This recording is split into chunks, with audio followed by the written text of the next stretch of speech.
All right, so thank you for taking some time today, Ercil, to kind of go over this with Melanie's class and explain to us kind of what you're going through right now. I'm Kellen, by the way. I'm Ercil's oldest son.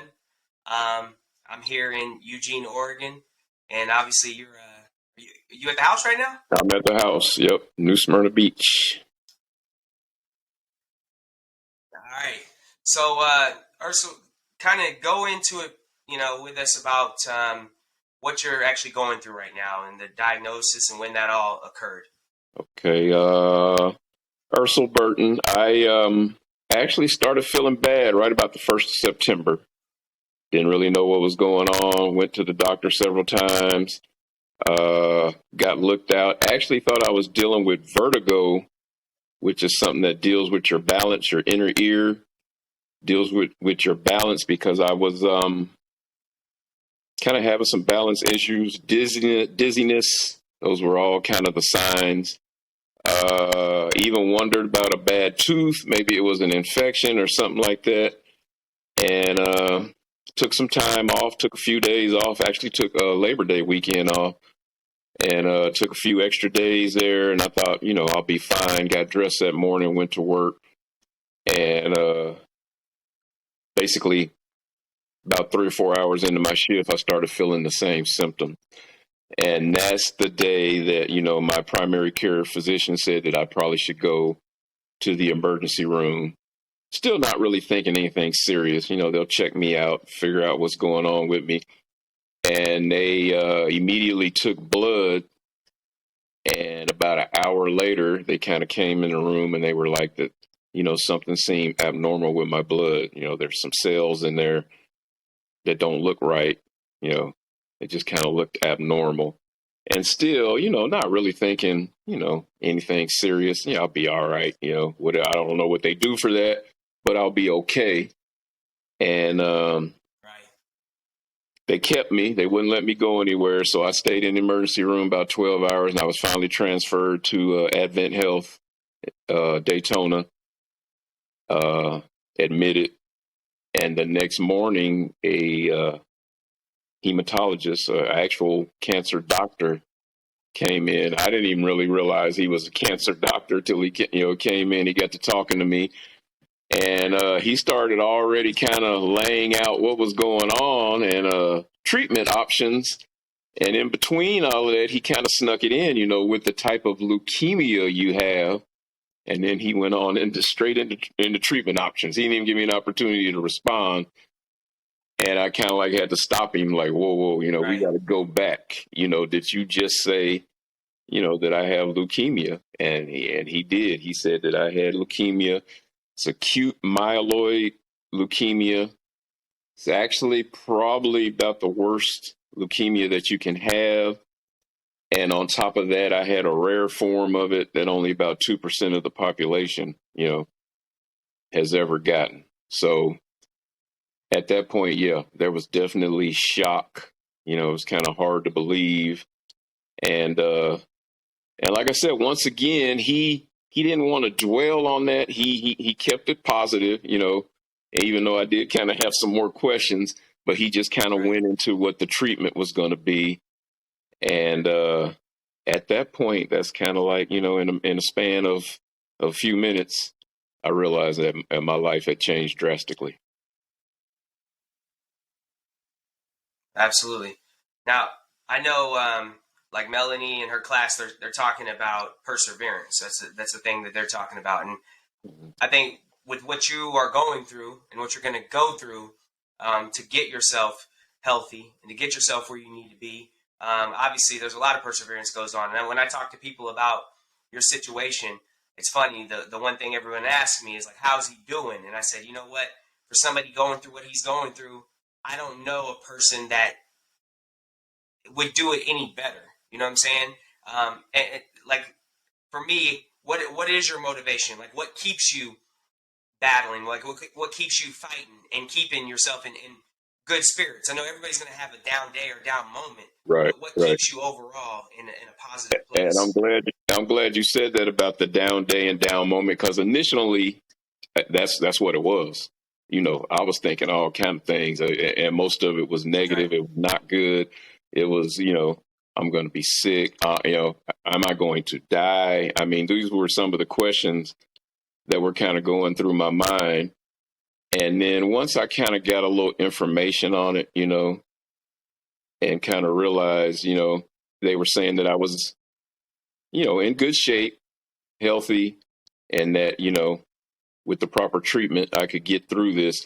That's when it kind of turned to, being more positive and realizing that the negativity and all, and that just wasn't going to help me at all. If anything, it was going to make me worse.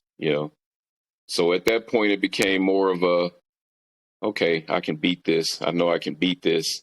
I've just got to do, what I'm being told to try to beat it. And honestly, I wanted people to be able to kind of see the journey and see what I was going through and realize that, things like this happen in life. We get thrown curveballs, we get thrown things that we aren't prepared for. And once you take a little time and kind of wrap your mind around it, dealing more with the mental aspect of it than the physical. The physical was there, but the mental outlook is kind of like what kind of got me through it. And I realized that I had too much more life to live, and I really didn't have time to be laying around thinking about dying and things like that. I had to think about what I needed to do to get through this, to get back to my life and resume doing the things that I love to do. Absolutely. And you do so with a smile on your face, and it's so impressive. I know for myself, just in this short amount of time, I like to live and do and adventure and things, but you've even motivated me to be even more and challenge myself and do even more things that are scary to me. But like when you're having those down days or those down moments, like what's something that you do to get yourself in a good headspace to say, all right, enough is enough. I need to, I got to get myself back to this positive mindset because, like you said, it's not going to help anything in a negative situation. What do you do in those moments? Honestly, for me, it's music. It's music. You know, it's a certain song. It's a Yeah, certain, that brings a memory, a good memory. And it could be something from my childhood. It could be something from my teens and 20s. It can be, something from today's, genre of music, to today's people, and that generally kind of takes my mind off of it. And and I don't know, it's just something about music. It gets into your soul. I mean, you're kind of grooving, you're bobbing your head, you get into it, and then you hear a certain lyric, and you can remember. They kind of talked about this on a LeBron show, The Shop. You kind of remember a lyric or something being yeah, said, and you can remember exactly what was going on in your life at that time, or at that moment. And it just kind of right, brings a smile to your face. And it kind of makes you realize that, what I'm going through is definitely serious, but there are people out there that are going through things that are, much tougher, much tougher. And there are people that have survived this before me. There will be people who will survive this after me. right, And that's kind of what I kind of like focus on. right, right. No, and that's you've always been so selfless in that regard. Every time we have conversations about it, you're always talking about other people going through much worse. And it's funny because as a person who's not going through as much as you, I'm like, how can you be thinking about people that are, and that's beautiful. That's a beautiful thing. It's so dope that your mind is set that way. And that's the reason why, it's going to work out in your favor. Um, I don't know. I don't want to take up too much of their time, but in closing, are there any I don't know if there's any words of wisdom, if there's any positive affirmation, if there's anything that you want to leave the students with, like something that like maybe a ultimate life lessons or something that you've learned through this process or anything. Really, you got to be real, and you got to be good to other people.